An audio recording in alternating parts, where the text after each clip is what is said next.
Persisting and anchoring the change.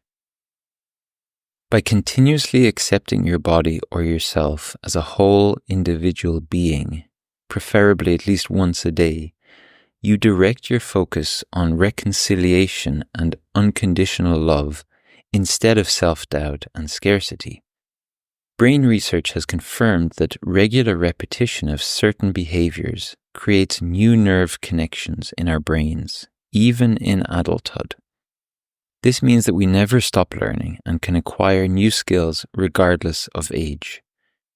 In the same way, we can practice and learn self-acceptance and compassion.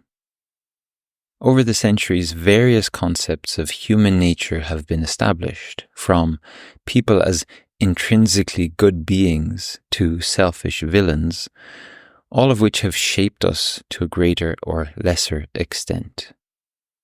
Knowing that we can practice and learn compassionate thinking and behaviour, we no longer need to be victims of societal notions.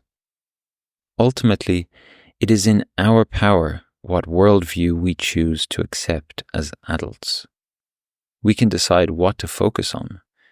To be able to choose freely and for our own good, we need awareness, specifically the awareness of our thought and behavioral patterns.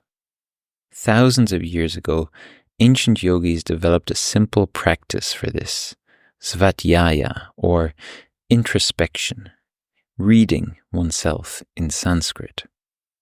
In the process, we do nothing other than continuously and patiently draw our focus back to our sensations, feelings, and thoughts, rather than losing ourselves in outer projection. An experiment for daily life.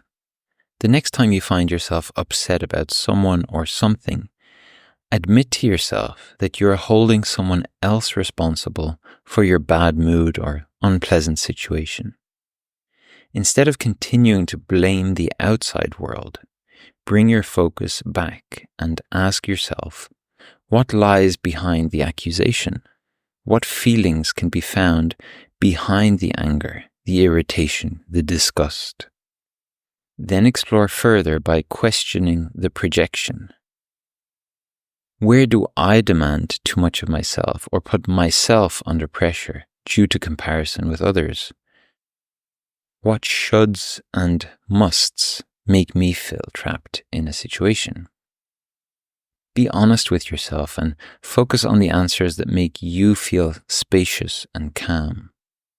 Whenever you notice your focus shifting back to the outside, bring it patiently back to yourself and ask what you can do for yourself to feel at peace again.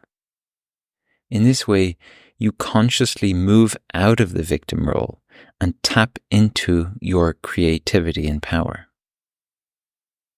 The more often you do this, the easier it will become to recognize your unhelpful beliefs and behavior patterns, and you'll be able to let go of them quicker each time.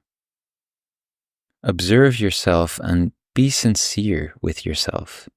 In every challenging situation, ask for and invite the truth, and allow spontaneous answers to arise from your heart, bringing with them softness and compassion. Practice listening to the answers that come from your intuition, as they will help you expand and breathe freely. By freeing yourself from judgment and negativity in this way, your perception of the outside also changes.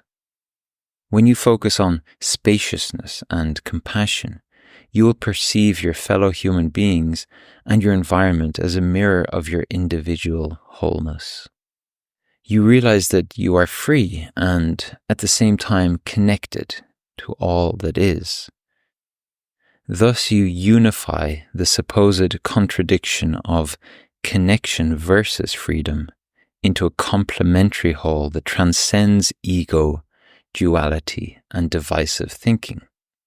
And then you no longer think, but live the mantra that everything is allowed, yet nothing must be.